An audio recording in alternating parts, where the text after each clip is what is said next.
म्हणजे फणसाचा सण. बाळांनो, दिवाळी आपला एक प्रमुख सण आहे, ज्याचे सांस्कृतिक आणि आध्यात्मिक महत्त्व आहे. हा सण म्हणजे अंधारावर प्रकाशाचा, वाईटावर चांगल्याचा आणि अज्ञानावर ज्ञानाच्या विजयाचे प्रतीक आहे. बरोबर बोलते कुसुम. संपत्ती आणि समृद्धीचे प्रतीक असलेल्या लक्ष्मीचे स्वागत करण्यासाठी सर्वजण आपली घरे रंगीबेरंगी रांगोळ्या काढून दिव्यांचा आरास करतात. भाऊ आणि बहिणीच्या प्रेमाचे प्रतीक असलेला हा सण आहे. सर्वांनी एकत्र येऊन नात्यामधला दुरावा समजून साजरा करणारा हा सण आहे. आनंद म्हणून फटाके फोडायला काही हरकत नाही, पण याचा अतिरेक झाला तर त्यामुळे वायू प्रदूषण वाढते. फटाक्यांमुळे हवेतील विषारी पदार्थ मोठ्या प्रमाणात बाहेर पडतात. त्यामुळे हवेची गुणवत्ता खराब होते आणि ती विषारी तसेच धुकेयुक्त बनते. वाढते वायू प्रदूषण हे भारतातील एक मोठे आरोग्य संकट आहे. बाळांनो, दिवाळी आनंदाचा सण आहे. आपल्यामुळे दुसऱ्यांना आनंद होईल असेच वागा, मजा करा, धमाल करा. होय आजोबा, आजपासून आम्ही वायू प्रदूषण करणारे व आवाज करणारे फटाके फोडणार नाही व मोकळ्या मैदानात जाऊनच फटाके फोडू. शुभ दीपावली आजोबा. तुम्हाला पण बाळांनो, शुभ दीपावली. मी तुला सांगत होती ना. अरे हो, त्याच्या तो बरोबर बोलते. म्हटलं मला त्यांचं यापासून आपण काही असं काही करणार नाही. हो.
पर्यावरण शुद्ध राहतात. झाडांमुळेच पाऊस पडतो, जमिनीची धूप थांबते.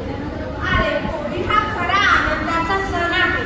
नारायण भक्त प्रल्हादाच्या काळापासून होळी सुरू झाली आहे.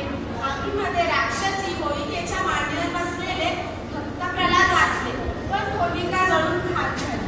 होलिका वाईट शक्तीचे प्रतीक आहे, तर भक्त प्रल्हाद हे चांगल्या शक्तीचे प्रतीक आहे. त्यामुळे होळी न जळलेल्या वाईट शक्तीसाठी होळी साजरी केली जाते.